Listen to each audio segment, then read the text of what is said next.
Now, tell me, why is it that whenever people on YouTube or TikTok, whatever it is, make a bowl of chili, that it's always award winning? Today, on this Sunday snippet, I'm gonna tell you how to make a good bowl of chili, but I'm not gonna cap on your name and let you know that mine has won any awards. Could be, I get it, people are winning at office parties or whatever it is, but not every bowl of chili is award winning, and that's okay. However, I do want to tell you some of the tips that I've learned over years of making chili that I believe could take your chili from a 7 to a 9 or a 10. Could be the best chili you've had. I don't know. I really enjoy it, especially in the cold season. So I'm going to talk about a couple different elements in today's Sunday snippet, and we'll just see kind of where it goes. So I feel like one of the best things about chili is that it feeds people in volume. I had some friends over to watch a movie, and so to have a bunch of volume of food, it was just way easier just to make a big old pot of chili.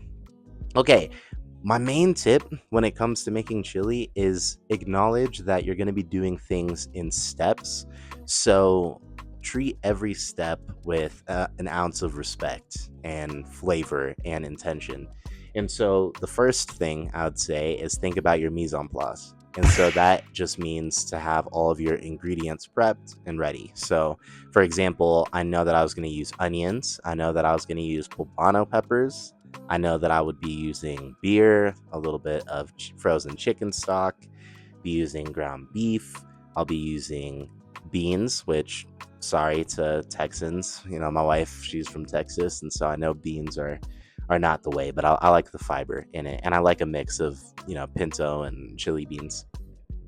Also using some fire roasted tomatoes. I had a can of Rotel tomatoes, so I was like, I'm just gonna throw that in as well as some dark chocolate. One of my coworkers was very gracious enough to give me some dark chocolate that has some chili in it, actually.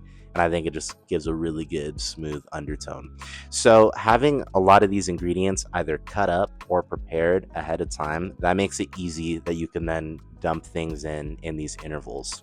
Another thing I want to mention, man, brown your ground beef. If you don't brown it and get like those crispy bits, it'll still taste good.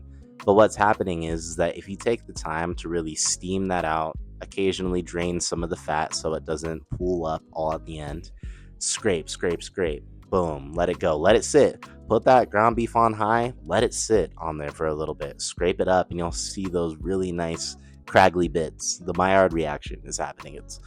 I don't think it's necessary to know some of these terms, but it's flavor and it's deliciousness. And if it's creating a fond on the bottom of the pan, once you eventually scrape that up, where's that going to go? Into the chili. So that's just more flavor. I like to chop the heck out of my ground beef, so I would also suggest continuously just boom, going after it, because will bring so much delicious flavor and also allow the ground beef to kind of be one texture. If you don't like one texture, then be a little bit more random in how you break it up. What else to mention? Also, after that, deglazing the pan, like, you're gonna put in your onions, poblano pepper. You could just use water, but if I want to treat things with respect, I'm gonna use beer because I like a nice malty flavor. I've messed around with all kinds of beers, and every chili I make is different because I want to try and see what a different beer is. And I think a good rule is, if you like the way that the beer tastes, and it's not something that is outlandish, like Blue Moon because of the orange peel, or Leinenkugel Summer Shandy where it's lemonade. Those things you wouldn't want to use, but a basic lager, a basic Coors Light, Coors Banquet, all those things, nice malty sweet, it's going to be delicious and have a great smooth undertone. And then seasonings. So don't buy chili seasoning. Honestly, when it comes to chili seasoning for yourself, if you got salt, pepper, and cumin and garlic powder, like that alone will be just fine. For me, I made my own chili seasoning where I just put a tablespoon of, I did brown sugar, cinnamon, cumin, black pepper. I didn't do salt in it because I would do salt on the meat itself. I said chili powder, cayenne pepper, and then all of those just mix up in a little Tupperware so that by the time I'm seasoning it, I put it on the meat and you can bloom the seasoning. So what I mean by that is you're just waking it up. So ground beef's cooking, boom, boom, boom. You pour on the onions, pour on the poblano pepper, boom, boom, boom, stir that around. Put in your seasoning, boom, stir that around, let that bloom.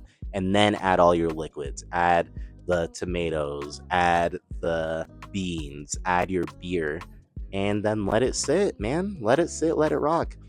And good chili becomes great chili because of the fixins. Cheese, some people like oyster crackers, some people like Cheez-Its. That's not me. That's where I tap out.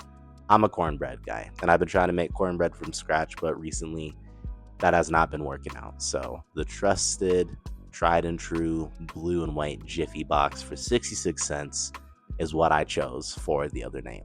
In conclusion, chili is easy, and the secret to amazing chili isn't some type of hidden secret. It's more so just understanding that you have control on doing what you want with it. Taste it as you go, crack some more salt in it, put some black pepper in it, put some chocolate in it, some cinnamon, mess around a little bit. Every bowl or every batch of chili that you make should not taste the same unless you're following things to a T every time. But where's the fun in that? Go on and make some chili. My tips have won me no awards, but it has won me many dap ups and many, this is good. And for me, that's good enough. Thanks so much for tuning in for this Sunday snippet. Go do something cool.